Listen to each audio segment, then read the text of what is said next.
Hey guys, we are back with Chapter 5 of Kenneth Graham's Wind in the Willows, titled Home Sweet Home.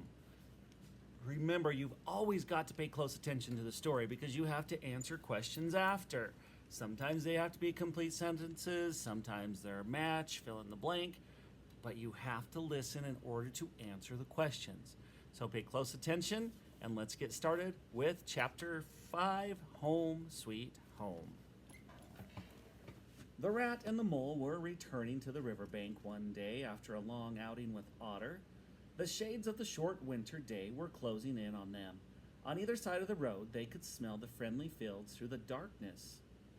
They still had some distance to go till the rattle of a door latch, the sudden firelight, and the sight of familiar things would greet them. They plodded silently. The mole was thinking about supper. The rat was walking a little way ahead, his eyes fixed on the road in front. He did not notice poor Mole when the silent voice suddenly reached Mole and shook him like an electric shock. His nose searched hither and thither. Home! He smelled it! Since his escape on that bright morning, when he'd given up spring cleaning, and he had gone to live on the river with Rat, he had hardly given his old home a thought. Now, with a rush of old memories, how clearly it stood up before him in the darkness. "Ratty!" Mole called, full of joyful excitement. "Hold on! I want you! Quick!" "Oh, come along, Mole!" replied the rat cheerfully, still plodding along. "Please stop, Ratty," pleaded the mole. "You don't understand. It's my old home. I've just come across the smell of it. I must go to it." The rat, by this time, was very far ahead, too far to clearly hear what Mole was calling. "We mustn't stop now," he called back. "The snow's coming on again. I need your nose, Mole, so come quick." Poor Mole stood alone in the road, his heart torn into pieces. But never for a moment did he dream about abandoning his friend. With an effort, he caught up to the rat, who began chattering cheerfully, never noticing the mole's silence. At last, however, the rat stopped and said kindly, "Mole, you seem dead tired. No talk left in you, and your feet dragging like lead. We'll sit down here for a minute and rest. The snow has held off so far."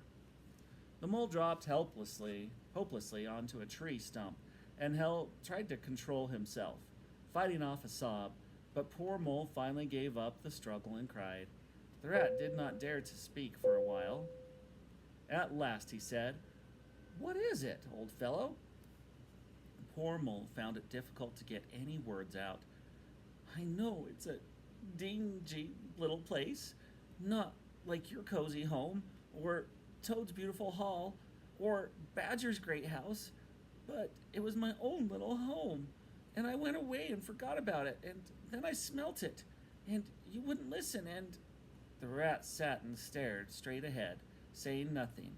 After Mole's sobbing grew quieter, the rat rose from his seat and set off up the road. "Wherever are you going?" cried the tearful Mole. "You're going the wrong way." "Follow me." "Think of Riverbank and your supper."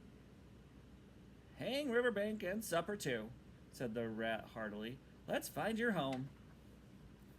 They moved on, still and silent still. Suddenly, Mole stood still for a moment, and then began to run.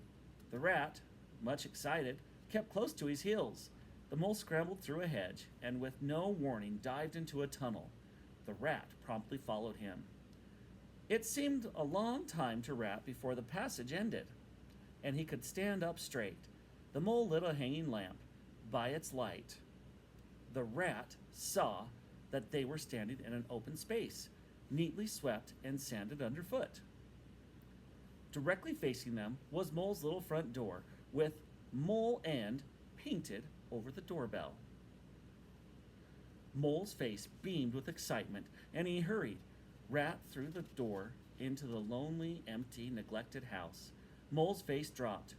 "Oh, Ratty," he cried, "why did I bring you to this poor, cold little place when you might have been at the riverbank toasting your toes with all your own nice things about you?" The rat paid no heed to Mole's self-pity. "What an excellent little house this is!" he called out cheerily. "Make it a jolly night of it. I'll fetch the wood and get a dust cloth and try to smarten things up a bit." Mole dusted while the rat, running to and fro, soon had a blaze roaring up the chimney. Mole promptly had a fire fit for of the blues. "Rat," he moaned, "how about your supper? I've nothing to give you, not a crumb." "I saw a sardine tin opener," said the rat. "Everybody knows that means there are sardines about somewhere." Soon Rat had found a tin of sardines and a box of crackers. "There's a banquet for you," observed the rat. Before the rat could open the sardines, they heard sounds coming from the courtyard outside. "What's up?" inquired the rat. "I think it must be the field mice," replied the mole with a touch of pride. "They go round caroling at this time of year, and they never pass me by. I used to give them hot drinks and supper, too, sometimes when I could afford it." "Let's have a look at them," cried the rat. It was a pretty sight, and a festive one, that met their eyes. In the courtyard, lit by the dim rays of a lantern, 8 little field mice stood in a semicircle, with red woolen scarves round their throats, their forepaws thrust deep into their pockets, their feet jiggling for warmth.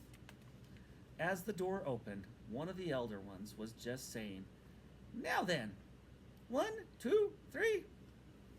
And then their shrill little voices rose up in the air. Carol.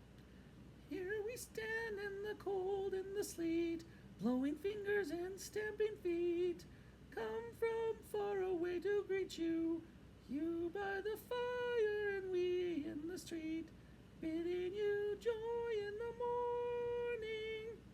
Goodman Joseph toiled through the snow, saw the star o'er a stable low. Mary, she might not further go. Welcome roof and straw below. Joy was hers in the morning, and then they heard the angels tell, who were the first to cry Noel. Animals, all as it befell, in the stable where they did dwell. Joy shall be theirs in the morning." "Very well sung," cried the rat heartily. "And now come along in, all of you, and have something hot." "We've nothing to give them," cried the mole in despair. "Only sardines." "You leave that to me," said the masterful rat. "You with the lantern. I want to talk to you." There was a whispering. The field mouse was given money and a basket, and off he hurried. The rest of the field mice, perched in a row on a comfy bench with their small legs swinging, enjoyed the fire. They toasted their frozen toes till they tingled. It did not take long for Rat to prepare warm spiced tea. Soon every field mouse was sipping, for a little spiced tea goes a long way, and laughing and forgetting they had ever been cold in all his life. Time passed quickly, and all at once the latch clicked. The door opened, and the field mouse with the lantern came in, staggering under the weight of the blanket. In a very few minutes, supper was ready. Mole took the head place and looked at the table now, overflowing with food. He saw his little friends' faces brighten and beam as they began eating. He thought what a happy homecoming this had become. The rat said little, only taking care that each guest had what he wanted, and plenty of it. That night the weary mole was glad to turn in, but before he closed his eyes, he let them wander around his old room. He saw how plain and simple it all was, but also how much it all meant. He did not want to abandon the new life. The upper world was all too strong. It called to him, but it was a good to think he had this to come back to. This place was all his own. These things that could always be counted upon for the same simple welcome. The river was his adventure. This was home. All right, so that does it for chapter 5, Home Sweet Home. What did you think about Mole's home? Kind of a special place, right? All right, so now you've got to answer every single question. If it's asking you for a sentence, it needs to be, let's try that again.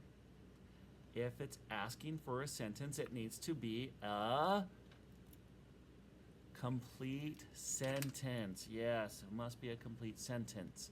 All right, make sure you click submit, and we'll see you tomorrow. Have a great rest of your day.